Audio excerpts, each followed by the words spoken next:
qu'un parti qui a 4 ans d'âge peut à ce point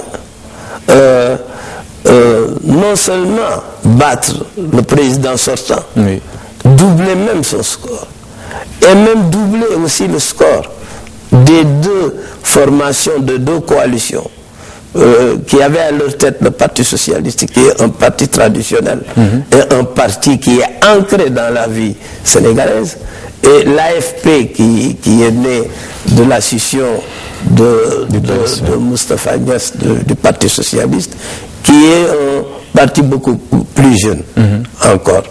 Mais ce sont des personnalités qui étaient connues et il y avait des coalitions. Et ce problème-là pose un problème majeur du système politique sénégalais. Et il va falloir y réfléchir.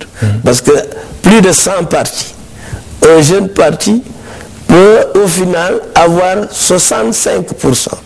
Oui, sauf préciser qu'il est parti quand même en coalition. Il est parti en coalition, mais si vous lisez bien, analysez bien ce scrutin, la jeunesse de ce parti, la scission de ce... Enfin, c'est pas la scission, c'est-à-dire la provenance de celui qui a au final été élu, du PDS. On voit que c'est le PDS qui a battu finalement le PDS. C'est-à-dire que je pense que Macky est parti avec 1/3 à peu près du parti du PDS avec la PR. Je pense fondamentalement que c'est sa base électorale. Et au deuxième tour, il y a eu certes l'apport des autres coalitions, mais au final on s'est rendu compte qu'il y a 140 000 voix de plus que cet apport, qui ne pouvait provenir que de la défection de l'électorat du PDS. Et donc, le véritable problème aujourd'hui, c'est que le PDS, on se rend compte que le PDS dominait la vie politique.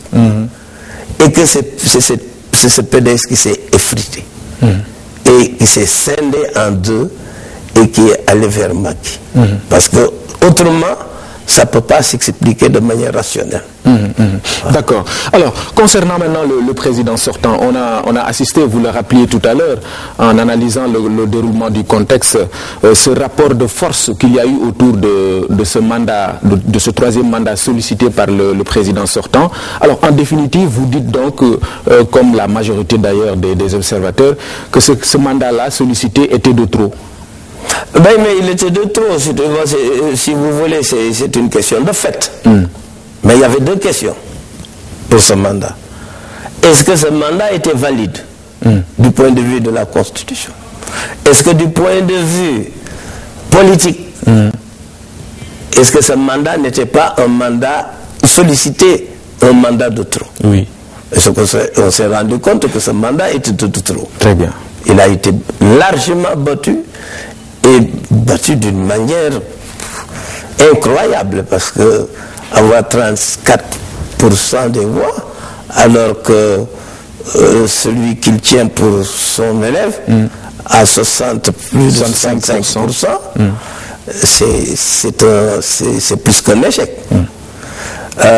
Il y a l'autre volet, le volet, est-ce que ce mandat était valide? C'est ça qui a fait l'objet de tous ces dérives qu'on a connues pendant la période électorale.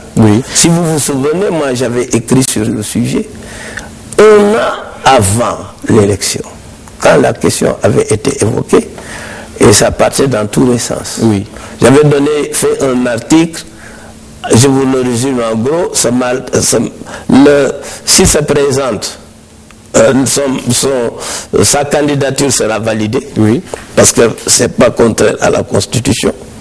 Mais, je disais de notre côté, mais il faut que les partis s'occupent réellement de cette élection. Parce que j'avais fondamentalement le sentiment que Abdoulaye Wade allait perdre cette élection. Allait perdre cette élection, mais il y avait la crainte de beaucoup de partis qu'on ne pouvait pas battre Abdoulaye Wade par un scrutin. Et c'est une crainte réelle. Quand vous discutez avec eux, ils vous le confient. Mais Macky, lui, savait il pouvait le battre parce qu'il connaissait la réalité du terrain. Donc pour vous, le débat était moins juridique que politique.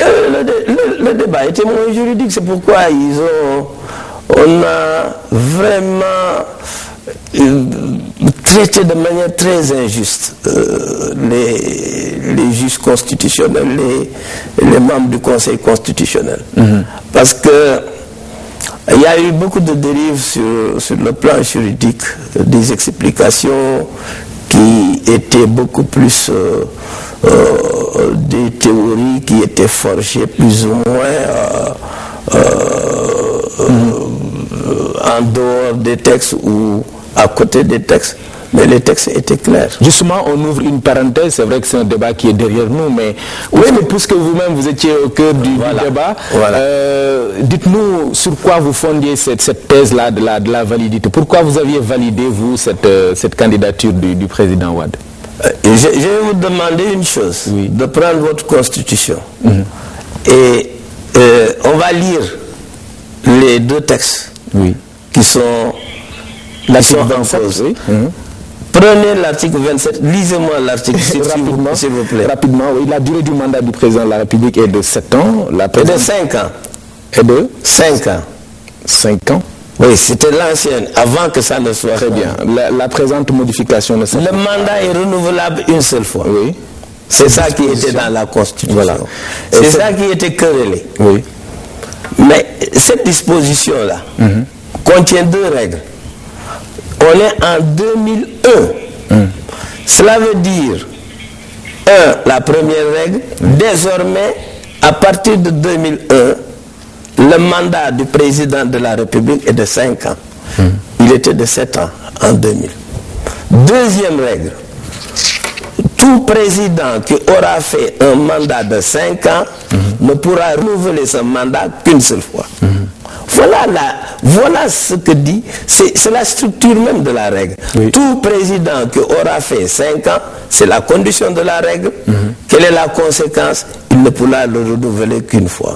Troisième règle implicite, s'il a fait la renouveler une fois, il ne pourra pas se représenter, c'est-à-dire il y aura un cas d'inéligibilité. C'était implicite. Donc, on doit se demander, est-ce que dans la règle, si tout président qui aura fait 5 ans contient la condition posée, est-ce que un président qui a fait un mandat de 7 ans entre dans le champ d'application de cette règle, oui ou non? Et vous dites non, c'est clair, c'est ce que dit d'ailleurs le Conseil constitutionnel. Il ne rentre pas dans la condition posée par la règle. Et on se demande, bon, on dit oui, mais il y a un autre article, l'article 104, qui vous dit le président de la République en fonction poursuit son mandat jusqu'à son terme. Mais ça, c'est pas écrit de manière juridique d'ailleurs. Cela veut dire que le président en fonction n'est pas concerné par la nouvelle règle du mandat de 5 ans renouvelable simplement 1 an. Autrement dit, la règle de l'article 24 n'est pas applicable au mandat du président en cours. Voilà ce que cela dit. Et c'est ce que dit le Conseil constitutionnel. D'accord. Donc finalement, votre conviction à l'époque, c'était que cette candidature-là pouvait être validée, mais que peut-être le combat devait être mené sur le terrain politique. Exactement. Je voulais que les gens...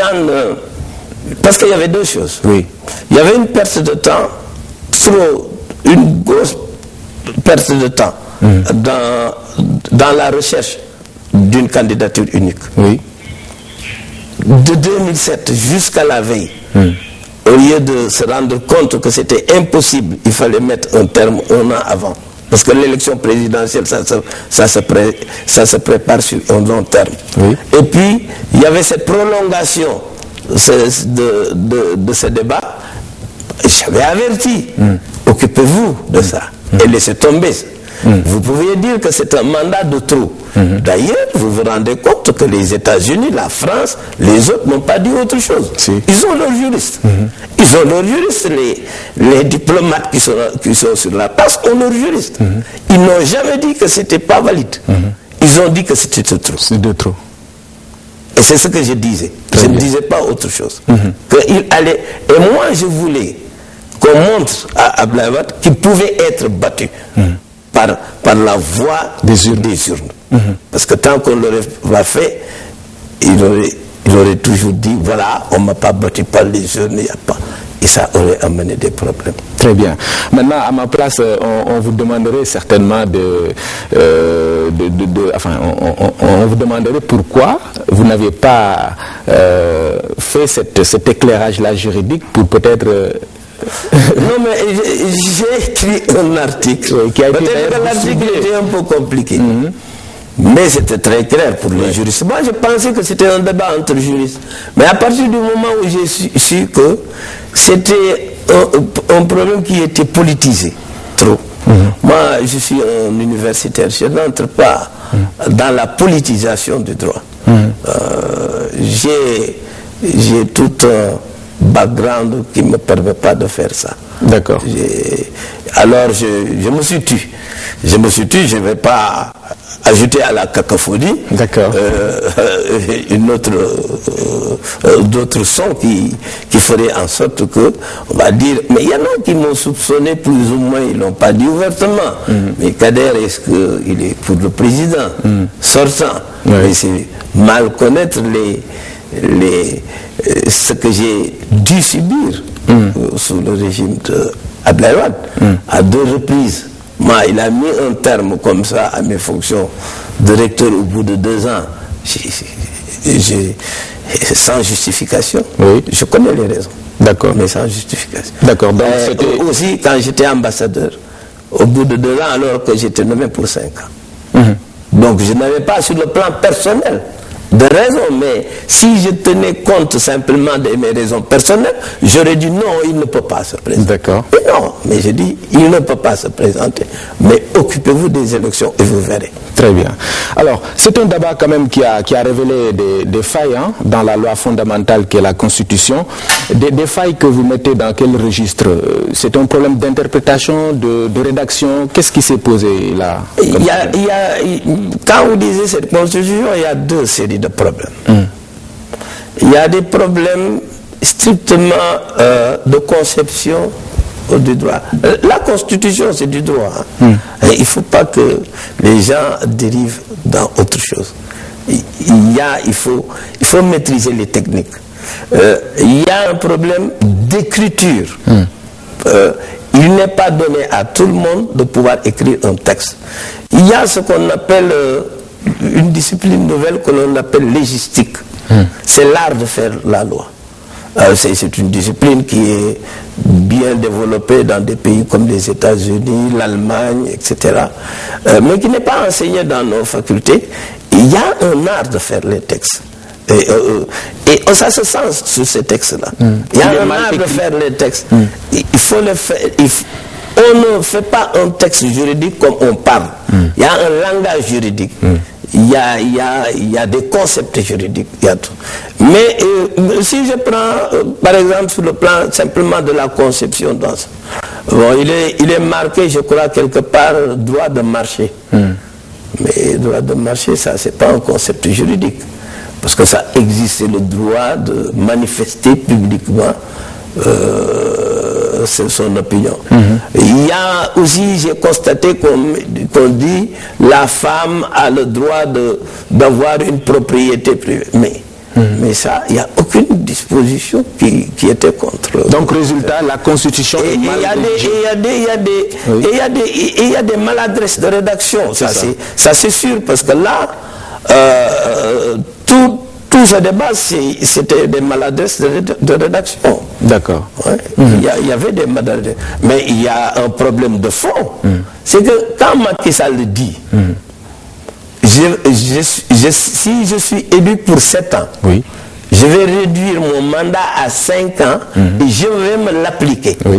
il a vu juste. Je vais me l'appliquer. C'est-à-dire que c'est lui qui donne mandat à ceux qui vont rédiger de dire le mandat est de 5 ans et ce mandat est applicable au mandat du président en exercice. Et là, il règle le problème. Mais c'est comme ça qu'on fait. Si Abdoulaye Wade avait dit je m'applique les 5 ans, on n'aurait pas eu ce débat. Mais c'est pas des rédacteurs. C'est un problème de fond. C'est pas des rédacteurs, c'est un problème politique. C'est pas à un rédacteur de prendre sur lui de dire cela. Il faut que le mandat qu'il reçoit pour rédiger le texte soit explicite sur la question. Et moi j'attends qu'on me montre que dans leur mandat pour faire la constitution, il y avait mandat, ils avaient reçu mandat explicite de l'écrit. Et pourquoi ça n'a pas été fait? Donc en 2001, Abdoulaye Wade avait la possibilité de régler le problème. Mais moi je vous dis comment ça se passe dans une constitution. Quand il y a un initiateur, le président de la République, il initie, il charge une commission de faire une constitution. Bon, mais cette commission de techniciens reçoit mandat sur certaines questions de régler dans tel ou tel sens. Mais c'est aux techniciens maintenant de trouver les techniques pour rendre conforme le texte à ce qui avait été demandé. Très bien. Mais il y a deux choses différentes. Quel mandat ai-je reçu quand je fais le texte? Quel mandat? Et si ça posait question, parce qu'il y avait une coalition à l'époque, il fallait que la coalition demande à Abdoulaye Wade. L'ont-ils fait? Je n'en sais rien. Je sais que le texte a été soumis au référendum, ça a été voté par tout le monde. Il n'y a jamais eu de protestation. On n'a jamais évoqué cette question, même en 2007. Et quand Abdoulaye Wade dit qu'il a verrouillé le nombre de mandats, mais ça c'est faux. Ce n'était pas le nombre de mandats qui était verrouillé. C'était la possibilité de changer la durée du mandat. D'accord. Or, il l'a fait en 2007. Parce que ça ne pouvait être fait que par référendum. Très bien. Quand Macky dit il va faire 5 ans, il va rétablir la légalité constitutionnelle. Et il n'aura pas de problème. Mais non, il va rétablir, il va demander, il va rétablir, il va faire 5 ans. Parce que ça devrait être 5 ans, normalement. Oui. Parce que la modification de 2007 n'a pas observé la procédure de révision. Ça ne pouvait être révisé que par référendum, la durée. C'est la durée, simplement. C'est pas le nombre. Et ici, ça ne peut être révisé que... Oui, mais il a dit, il va donner, je ne sais pas comment il va faire, mais bon, il donne à des techniciens pour le faire. S'il amende simplement la Constitution, on peut l'amender facilement et on le présente devant l'Assemblée nationale. Ok. Alors, la justice constitutionnelle était également au cœur du débat. Pour la rendre plus crédible, des réformes sont annoncées par le président Macky Sall lui-même en vue de changer un peu le mode de désignation des membres du Conseil constitutionnel. Qu'est-ce que vous en pensez? Non, je crois qu'il y a deux choses. Il y en a qui vous disent, maintenant, pour ne plus avoir ces problèmes, il faut avoir une cour constitutionnelle. Bon, il y en a qui vous disent non, le conseil ça suffit. C'est les modes de désignation. Bon, moi, je suis très prudent parce que je connais les institutions. Les institutions, ça ne vient pas comme ça. C'est l'histoire qui explique pourquoi aux États-Unis, la constitutionnalité des lois est vérifiée d'abord par le juge ordinaire jusqu'à la Cour suprême.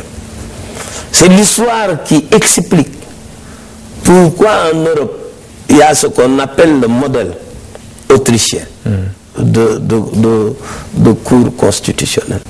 C'est l'histoire qui a expliqué pourquoi en France il y a eu un Conseil constitutionnel en 1958. C'est l'histoire qui explique également pourquoi ici il y a eu un conseil constitutionnel en 92. Et moi, je ne suis pas partisan de changer tout le temps les institutions comme ça. Oui. Hein? On peut, s'il y a des dysfonctionnements, voir quels sont les dysfonctionnements et les corriger. Mais changer tout le temps, c'est ce que c'est la pratique d'Abdoulaye Wade. Il avait supprimé le Sénat, il avait ramené le Sénat, il avait supprimé le Conseil économique et social, il a créé le CRAES, il a revenu. Mais tout ça, les gens lui en ont voulu. Oui. Et pour vous, il faut être prudent? Il faut être prudent dans toute réforme qui mettrait en cause les institutions.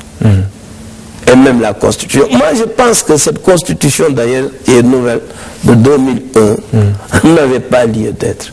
Il aurait pu simplement amender l'ancienne Constitution sur certains points. Ça aurait suffi. D'accord. Parce qu'il n'y avait pas de nouvelle République. Très bien. Mais pour ce qui concerne le Conseil constitutionnel, vous êtes pour son maintien, avec peut-être des réformes? Et non. Mais oui, mais pour ces constitutions, s'ils veulent maintenant désigner autrement ou d'autres procédures, les membres, ça, je ne vois aucun inconvénient. Mais il faut simplement faire attention dans ce qu'on fait. Très bien. Il faut faire attention dans ce qu'on fait. Parce qu'il y a beaucoup de choses qui sont dites sur ces questions-là et qui n'ont pas de fondement convaincant. Très bien. Alors, Macky Sall, un président bien élu, 65,80%, mais qui va devoir gouverner avec ses alliés. En perspective d'ailleurs des législatives, il y a une idée de liste commune qui est agitée. Alors, quelles peuvent être les conséquences dans le fonctionnement même du pouvoir, dans la gestion du pouvoir? Il y a deux questions, moi, que votre question appelle. Vous me direz, vous faites toujours le balancement. Non, mais c'est normal. C'est l'enseignant qui perçoit les questions. Oui. Il y a le problème du système politique sénégalais. Il y a trop de partis. Or, il y a une loi qui règle ce problème-là. On va y revenir tout à l'heure. Ce problème de liste commune entre des socialistes, ceux qui viennent du Parti socialiste, de l'AFP, des autres, de la LD, de tout ça, moi ça me pose problème pour le futur. Parce que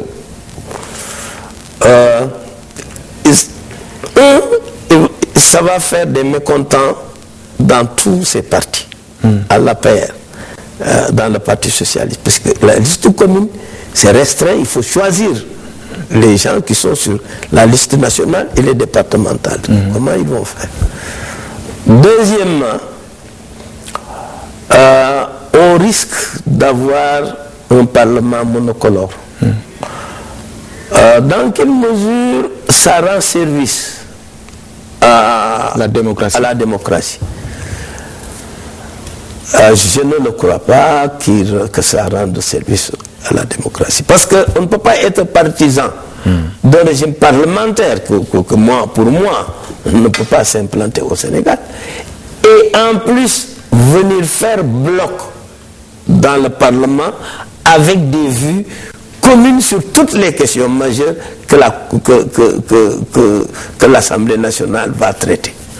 Parce que s'ils font liste commune, ils seront majoritaires et ils ne pourront pas faire autre chose que ce qui est décidé par l'exécutif. Donc, le reflet, avoir une assemblée pour une première fois où il y aurait des socialistes, il y aurait des gens de l'AFP, de la LD, etc., aurait été beaucoup plus profitable pour la démocratie, pour les discussions sur les projets de loi, les projets de texte, qu'avoir encore cette coalition qui ne me semble pas très homogène. C'est pas parce que on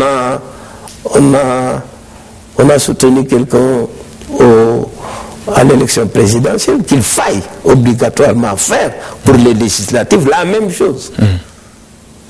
je ne sais pas, parce que cette situation-ci, ça s'avère exact, parce que, avec beaucoup de réserve, parce qu'on vous dit non, ce sont des hypothèses de travail, bon, avec beaucoup de réserve.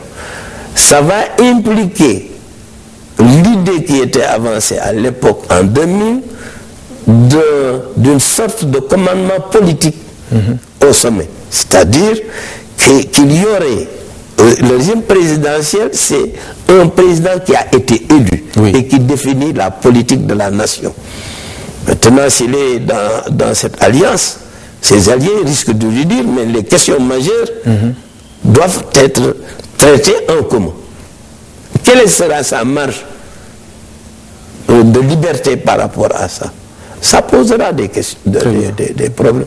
Si, encore une fois, c'est la réalité dont on parle. D'accord. Et non pas des hypothèses. En tout cas, l'idée est en discussion. Alors, vous évoquiez tout à l'heure le système politique maintenant dans ce contexte-là. Oui. Qu'est-ce que vous voulez dire exactement par rapport à... Non, parce qu'il y a une loi, c'est la loi 81-17 du 6 mai 81 relative aux partis politiques modifiés, qui n'a jamais été appliquée. C'est-à-dire que tout le monde se rend compte que tous ces partis politiques ne servent qu'à une chose, que pendant les élections, on fait des alliances pour partager, pour être dans le partage du gâteau. Mais un parti politique, sa vocation, on s'est rendu compte que les partis politiques ne répondent plus à leur vocation de formation des militants. On le voit. Et si on avait bien formé les militants, si on avait formé les citoyens, les éduqués, on les aurait amenés à participer massivement au vote. Parce qu'il y avait des coalitions de tous les partis. Mais il y a quand même ce taux d'abstention qui pose problème. Et ces partis politiques, il y a dans cette loi des dispositions qui permettent de vérifier ce que font les partis politiques. Par exemple, on dit que, outre les formalités pour le fonctionnement, les partis politiques sont tenus de déclarer toute modification apportée à leur statut. Le ministère de l'Intérieur refuse toute modification non conforme aux obligations. Ils sont tenus de déclarer chaque année, au plus tard, dans les 8 jours qui suivent la date anniversaire du récépissé de leur statut, les prénoms, noms, profession, domicile de ceux qui sont chargés de son administration. De déposer chaque année au plus tard, le 31 janvier, le compte financier de l'exercice écoulé. Ce compte doit faire apparaître que le parti politique ne bénéficie d'autres ressources que de celles provenant des cotisations, dons et legs de ses adhérents et sympathisants nationaux et des bénéfices réalisés à l'occasion des manifestations. Un décret précise les pièces comptables, etc. C'est-à-dire que ça, si on l'applique réellement et qu'on les contrôle comme ça, on pourrait mettre en place un système de financement des partis politiques qui répondent à ces critères de fonctionnement. Mais maintenant, bon, moi, ce que je redoute, et ce qui s'est passé, il y a des lobbies puissants qui sont derrière le parti politique. Peut-être pas les partis, parce qu'il y a des membres qui ne connaissent, qui ne savent pas ce qui se passe. Au moins des dirigeants qui savent d'où viennent, parce que on a depuis 2000 une flambée de l'argent qui s'écoule à l'occasion de ces élections. Si vous n'avez pas des milliards, vous ne pouvez plus participer. D'où viennent ces milliards? Vous êtes en train de dire que l'argent est un critère maintenant déterminant. Mais il faut faire attention, parce que les lobbies qui vous donnent, c'est en contrepartie de quelque chose. C'est pourquoi ce texte me paraît fondamental, et son application. Et il faut prendre peut-être les décrets d'application de ces textes. Très bien. Et maintenant, envisager comment financer les partis politiques. Et ça dégagera le décor, et beaucoup de partis vont disparaître. Parce que il y a prévu dans ces dispositions qu'on peut retirer des récépissés s'ils ne répondent pas à ces critères. D'accord. Ça, ce sont des réformes peut-être... Ça, c'est pas une réforme, ça c'est simplement... Ça existe déjà. Ça, la loi existe. Okay. Il faut le mettre à jour, prévoir les décrets d'application et les appliquer. D'accord. Et l'appliquer. Voilà. Alors, il y a aussi, il est question d'un système de gouvernement adossé aux conclusions des assises nationales. Alors, sur la base, vous, de ce que vous savez de ces assises-là, jusqu'où ça peut aller, effectivement? Mais ça, c'est un problème fondamental, je crois, qui a été évoqué par M. Mbouch, je crois, qui préside aux destinées du Forum civil. Oui. Et il a parfaitement raison, parce que je ne le connais pas, mais c'est un homme qui pose de bonnes questions et soulève de très bonnes questions. Parce qu'il y a un glissement sémantique. Moi, j'entends parler depuis que je suis... Moi, je n'étais pas là pendant les assises nationales, j'étais en fonction à l'extérieur. Et donc, je ne connaissais pas les conclusions. Mais on évoque maintenant l'idée de peuple des assises. Moi, je pensais que les assises servent à faire l'état des lieux et à projeter des solutions. Bon, non, il semblerait qu'il y ait tout un programme des assises qui ne demande qu'à être appliqué dans un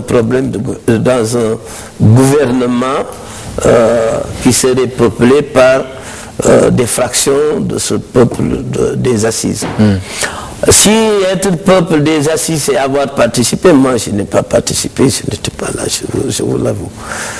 Si aussi peuple veut dire qu'on revient à l'idée de Benon, qui a éclaté, parce que Benon a éclaté, il ne faut pas se faire d'illusions. Et je pense que tout ce qui est dit et fait, c'est pour retrouver ce Benon sous d'autres formes. Oui. Et quand j'ai pris la charte de gouvernance démocratique. Et ça, cette charte me pose vraiment des problèmes. Parce que je me demande, en lisant cette charte, d'abord, il y a des problèmes, beaucoup de problèmes de forme. J'ai beaucoup de respect pour ceux qui ont participé. Je ne les connais pas tous à ces assises. Mais je vois mal dans ce que je lis, ce qui pourrait être décliné en termes de mesures gouvernementales. Oui. Par exemple, prenons bâtir une éthique du bien commun, une culture civique, une nouvelle citoyenneté qui renforce les valeurs et comportements vertueux de la part de tous et d'abord des dirigeants. Je ne sais pas comment on fait. Institution. Bon, à cet effet, la Constitution doit être connue du peuple. C'est pourquoi elle doit avoir des versions en langue nationale. C'est bien. Pour garantir sa nécessaire, doit indiquer clairement les domaines qui ne peuvent pas faire l'objet de révision. Bon. Identifier le domaine de révision subi-obligatoire, définir le domaine de compétence, etc. Mettre un terme. Le président de la République sera dorénavant passible de poursuites judiciaires pour crimes et délits caractérisés commis dans l'exercice de ses fonctions. Ça, c'était évident, qui ne sont pas liés. Quand un président tue son gardien, ce n'est pas dans l'exercice de ses fonctions, je ne crois pas. Il ne doit pas être chef de parti, ni même... Voilà, ça je connais ça. Parce que j'étais le premier à soulever ce problème à l'époque, sous Diouf. J'avais dit que la Constitution de 63, un article, je ne sais plus, c'est de 9 ou non, interdisait le cumul des fonctions de président de la République et de secrétaire général d'un parti politique. Ça a été discuté, et ça avait évolué. Et Abdou Diouf lui-même avait accepté, en 92, de se mettre un peu en retrait pour n'être que le président du parti, en attendant. Il y avait l'évolution qui s'est dessinée, et c'est Abdoulaye Wade qui a fait remettre l'idée non pas la disposition qui existait, mais dire il peut être secrétaire national ou je ne sais pas quoi d'un parti politique. Mais ça, bon, le problème c'est qu'il y a une chose. Oui. Avec la complexité des problèmes du Sénégal, il faut que le chef de l'État se rende compte qu'il ne peut pas résoudre les conflits et les contradictions de son propre parti, s'en occuper au jour le jour et s'occuper de la marche de l'État. C'est un des facteurs qui a fait que Abdoulaye Wade aussi a flanché. Parce qu'il pouvait pas, il y avait tout le temps des contradictions dans son parti et ensuite des contradictions dans l'État. Et là, c'est un problème non seulement institutionnel, parce que être président, c'est être président de tout le monde. Vous ne trouvez pas cette disposition d'interdiction dans la Constitution française, parce que ça va on estime que le président qui est élu, d'ailleurs, il n'est pas élu d'un parti. Et les partis parrainent les candidats, mais les partis ne compétissent pas dans l'élection présidentielle. C'est voilà l'esprit de l'élection présidentielle. C'est le peuple qui élit un président. Mais c'est le président maintenant qui doit choisir avec qui il va gouverner. Il peut le faire sur le plan politique en disant je peux choisir des hommes qui m'ont soutenu. Très bien. Je peux faire de manière plus large. Mais si on revient sur cela, dans la charte elle-même, bon, peut-être que ça me trompe, mais il trouvait des mesures, des dispositions qu'on peut décliner en mesure vite, parce qu'on a un problème de l'enseignement, un problème du prix, de l'inflation, un problème macroéconomique. Il faut que le déficit budgétaire soit comblé. Il y a tout ça. C'est pas dans les non, mais on ne peut pas prévoir, parce que ce sont des questions qui arrivent avec le contexte économique et il faut faire face. Très bien. Parce que les prix évoluent, tout évolue et il faut faire face. Très bien. Et on m'a dit qu'il y a un projet de constitution qui est toute prête. Bon, moi, je ne l'ai pas vu, je ne l'ai pas lu. Donc je ne peux pas en parler. Mais moi, ce que j'ai dit, il faut être prudent dans ces changements répétitifs de constitution. Très bien. On peut amender les constitutions qui existent en y mettant ce qui manque, simplement limiter les pouvoirs du président et mettre des garde-fous. On ne peut pas trop. Et ne pas chambouler. Mais ça, on a chamboulé en 2001. Ça a servi à quoi? Alors, venons-en maintenant à la lecture. On a chamboulé, on n'a pas tout ça chamboulé. Lecture maintenant au plan social. Vous le savez, le président élu lui-même l'a dit, les attentes sont immenses. Et parmi les plus urgentes, la baisse des prix des denrées. Comment voyez-vous cette promesse face au contexte actuel? Mais ça, c'est un problème politique, parce que moi, vous savez, j'ai une philosophie de la vie, c'est de me garder, de faire des promesses que je ne peux pas tenir. Bon, mais dans les campagnes, vous allez en France, aux États-Unis, tous les candidats font des promesses qu'ils ne tiennent jamais. Mais ça, c'est un problème. Je crois que le candidat Macky Sall, je parle du candidat. Oui. C'est aujourd'hui. Il l'a dit en tant que candidat. Il n'a pas dit en tant que président. La baisse des prix, ça concerne les prix des denrées alimentaires, le riz, etc. C'est un problème qui est lié au contexte international. Parce que si on a une liberté des prix des denrées depuis 89 pour le riz, et il y a des dispositions légales qui existent qui interdisent maintenant à l'État de faire des prix administrés. Si vous voulez maintenant, parce qu'il y a des importateurs qui importent le riz avec des devises au prix international, avec le fret, etc., avec leur coût, si un État décide, pour des raisons sociales, de baisser et d'alléger la souffrance des populations, il faut que cet État ait les capacités financières de pouvoir subventionner ces denrées. Oui. A-t-on, avec le budget que nous avons, les ressources que nous avons, les moyens de le faire? Mais c'est à eux de le dire. Mais dans le discours, on relève quand même cette idée de baisse drastique du coût du train de vie de l'État, pour peut-être espérer avoir les moyens de faire face effectivement à cette situation. Ouais, attendez, c'est possible, parce que moi, le train de vie de l'État, c'est pas compris de la même manière par tout le monde. Par exemple, quand on dit en France le train de vie de l'État, c'est que ce sont les dépenses que l'État fait en personnel, de l'éducation, de ceci, cela. On dit il faut baisser les charges. Et ça se joue sur des masses. Si maintenant c'est réduire le nombre de voitures, est-ce que ça nombre d'institutions budgétivores? C'est possible. Oui. C'est à eux de faire les calculs. Moi, je suis pas, je ne peux pas faire les calculs. Mais j'observe simplement qu'en 2007, le problème s'était posé parce qu'il y avait une flambée des prix au niveau international.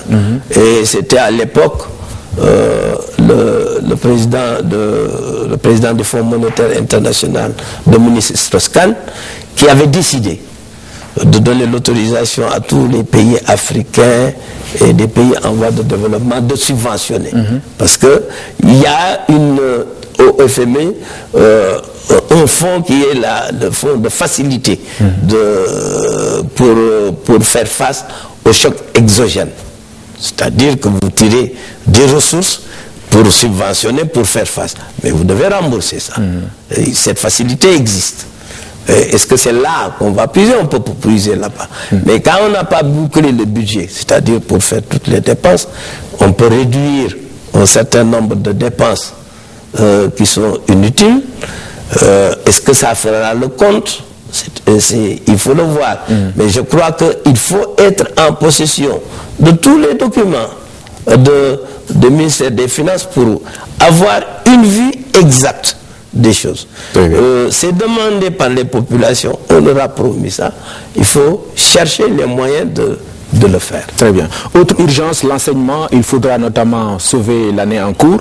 La solution passe par quoi selon vous? Mais vous savez, le problème de l'enseignement, c'est un problème complexe parce qu'il est récurrent dans l'enseignement secondaire et à l'université.